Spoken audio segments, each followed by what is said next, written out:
In the heart of Oji village, surrounded by tall palm trees and wide farmlands that danced with the evening breeze, lived a young man named Okechukwu and his only sister, Chidinma.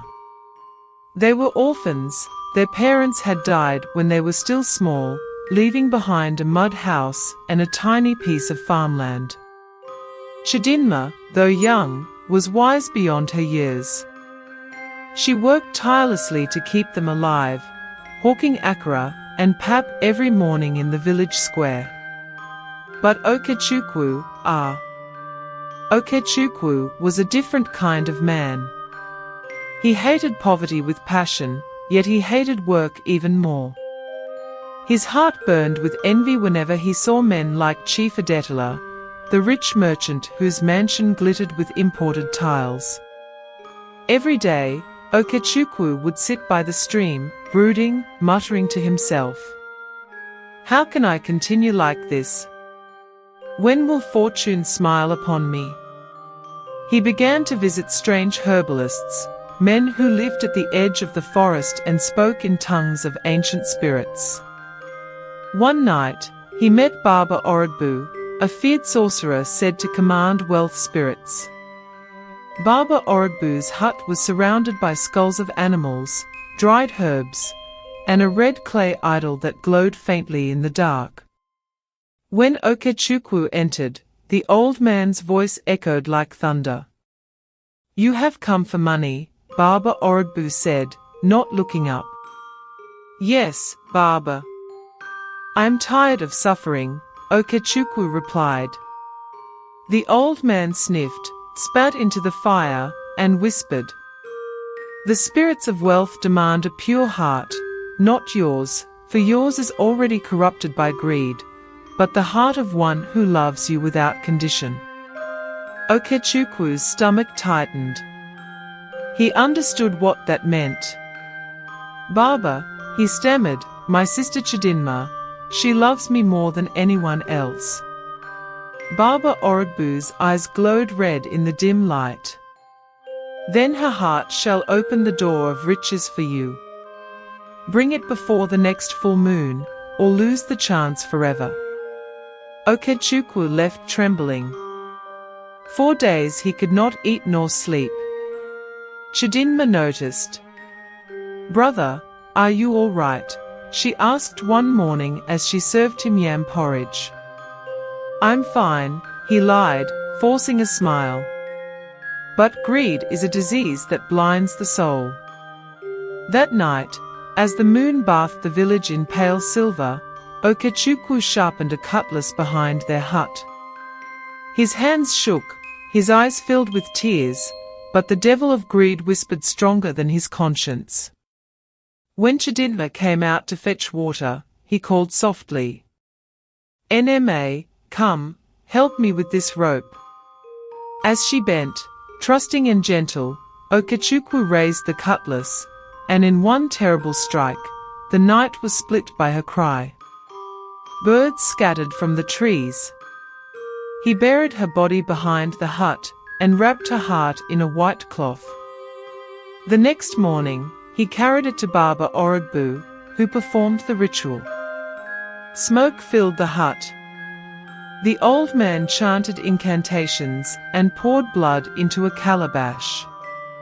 From today, Baba Orodbu declared, "Whatever you touch shall turn to gold." But remember, the spirits do not give without taking. When they come for what is theirs, do not run. And indeed, Okechukwu's life changed overnight. He built mansions, bought cars, and wore gold chains. The villagers called him Okechukwu the Fortunate.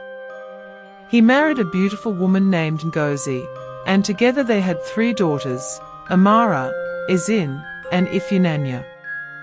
His wealth grew like a river in flood season, and he forgot the poor beginnings that once defined him. But one day, years later, the nightmares began. Every night, Okechukwu would wake up drenched in sweat, hearing his sister's voice whispering in the dark. "Brother, you took my heart. Now the spirits want yours. He could no longer sleep.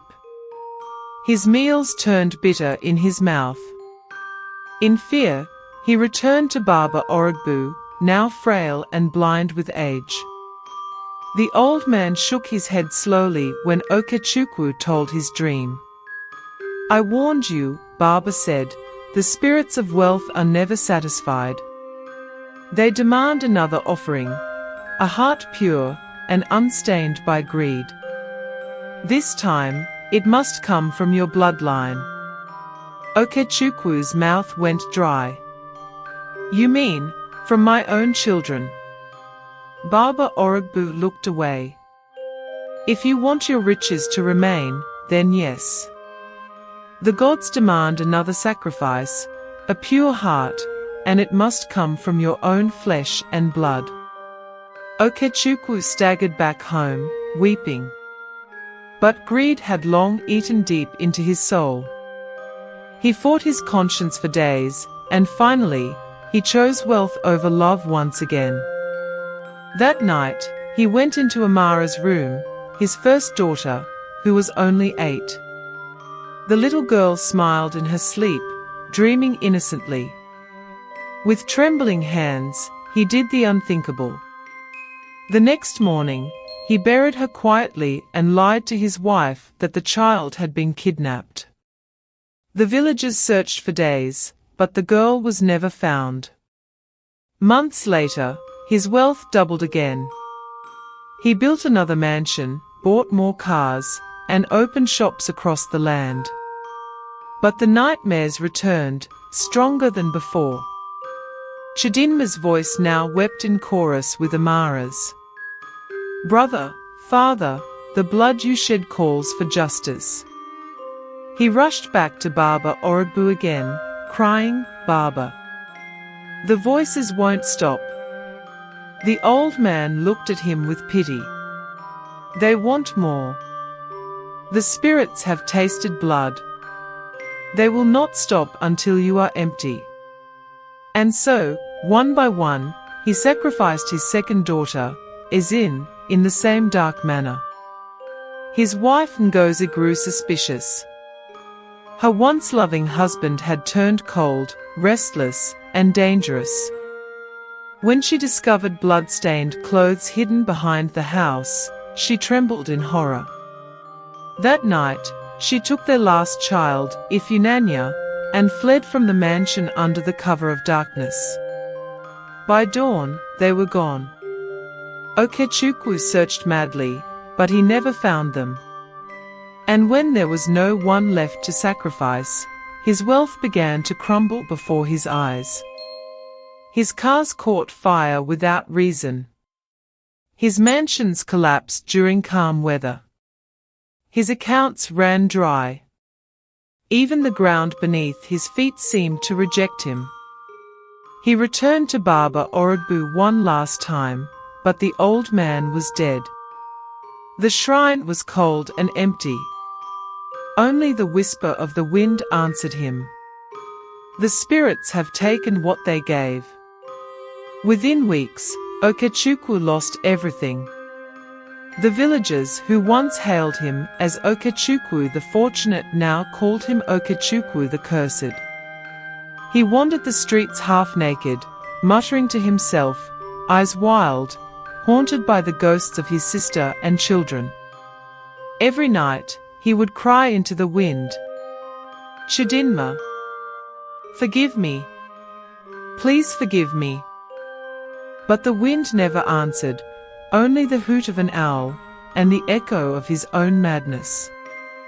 And so, Okechukwu, the man who used his sister's heart for wealth, died alone under a mango tree behind his burnt mansion.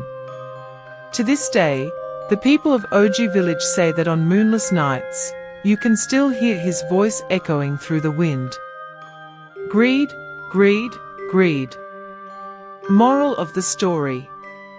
Greed has no end, it devours everything you love.